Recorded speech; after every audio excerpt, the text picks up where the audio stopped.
Okay, so let's talk about Wednesday. This is the Netflix show that I think is going to definitely be the one that's going to be the talk for a bit because of Jenna Ortega, Tim Burton, and of course the Addams family. And just, it's a good time for something like this. I was kind of bummed this didn't come out during Halloween because it made so much sense. So, like I said, I got the chance to go see the first episode at a special screening, and I very much so enjoyed it, but I was having some issues with the pacing. But this is not a review, this is just talking about the ending and everything about this show that we definitely want to talk about. So, will there be a season two? We'll talk about that at the end, and we'll talk more in depth about season two theories and all of that in another video this week. So, stay tuned for that. Today, we'll see Glass Onion, so stay tuned for my out of theater reaction. Make sure you're subscribed. Make sure you turn on notification bell on. We're trying to reach 30,000 subscribers, and I think for Thanksgiving, we're going to announce something we're going to do. So, stay tuned for that tomorrow, but let's get right into the show.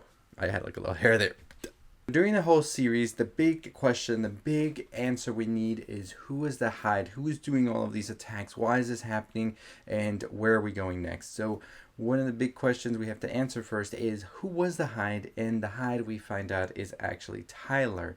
It is Tyler, yes. So, watching the first episode of Wednesday on the big screen, something was up with Tyler. You could always tell something was up here. And the type of shows that they always take the direction in, they always go in this direction where they have you have this person feel like that's the one that's going to be the one that brings the love, that's the safety and all of this. And then out of nowhere, turns out, no, you were wrong. This guy's going to kill you. And I thought that was an interesting choice here for Wednesday. And it definitely is a heartbreaking one if you really think about it. Wednesday was very much so ready to show her true self, love, and just be vulnerable at that point. And then that's when she finds out that this guy doesn't even care about you. He's just doing his master's bidding. And who is his master? Well, before we can get to that, we have to go back and talk about the past, because the past comes to bite Wednesday back. So the past is the Gates family, who hate outsiders. They come from their descendant Joseph Crackstone, and the Gates were here to sort of say, hey, we want all of these outcasts, these witches, whatever you want to call them, out of here. We don't want them in our town. All of this, it's a whole debate about the land and all of that as well that they have between the outcasts and the humans and all of that. And so the Gates had a plan to sort of spike the punch at the Nevermore dance when Morticia and Gomi were going there, and have this done by their son. But unbeknownst to them, their son was actually in love with Morticia, so it kind of created a little bit of a conflict.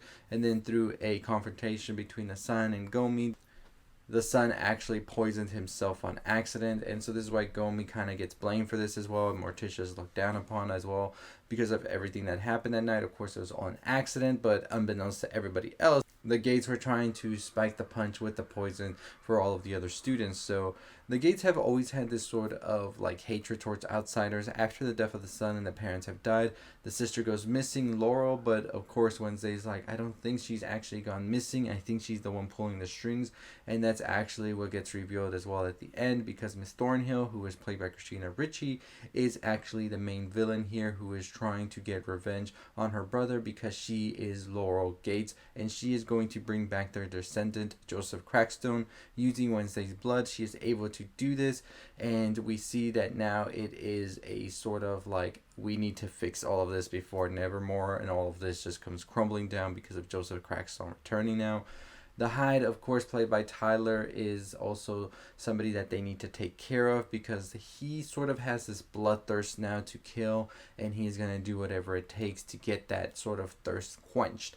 We do see Enid, who is also Wednesday's roommate, finally be able to turn into a wolf, and we see her battling Tyler, and we also see his father, who sort of felt a weird way about sort of going a bit against his son, even though knowing what he is and all of that, is still able to sort of muster up courage to confront his son and also give Wednesday a fighting chance. So we actually learned that Miss Thornhill did use a plant in order to subdue Tyler and get him to do her whims as well. And this sort of is the way that Tyler's brain got sort of messed up, and now he's like this rabid monster of sorts.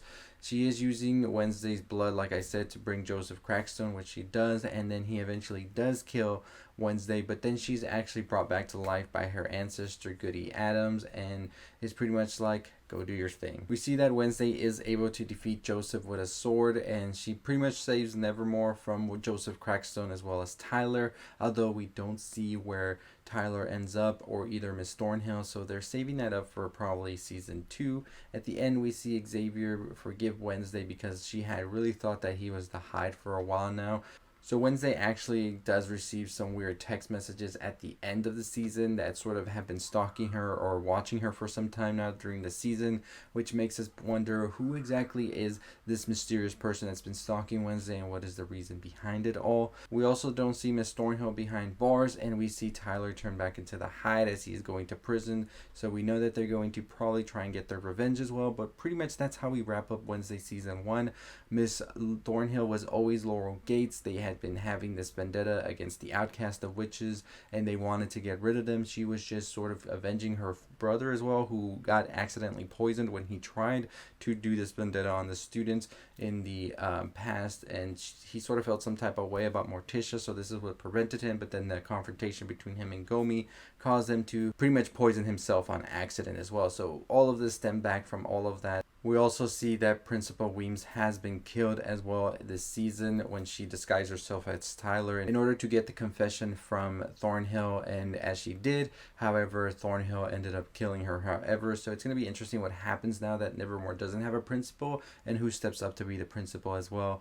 It'll be definitely one to see. So definitely a lot of things happening here, but yeah, Miss Thornhill was always bad because she is actually a Gates, and the Gates wanted to get rid of all the outcasts and witches of the world. She used Tyler. She sort of like manipulated him into doing the hard work, if you will, the labor, the killings, all of that, and sort of kept herself in a brushy, clean way. And that's pretty much what we see at the end. We see that it all gets unraveled by Wednesday after she has that kiss with Tyler, because she sort of has these premonitions of sorts.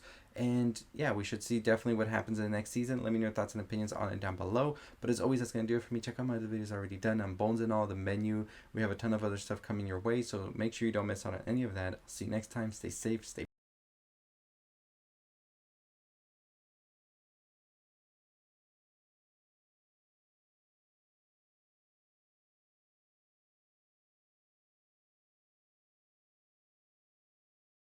Really appreciate you making it all the way to the end. As I said, we do have videos on the menu as well as some of the other movies that have recently come out and some other stuff coming this weekend. So don't miss out on any of that by hitting the subscribe button, hit that notification bell, making sure that you are checking out everything we have on the page for you to see, as well as our website and our Instagram, Twitter, and TikTok. And as always, I'll see you next time. Stay safe, stay positive.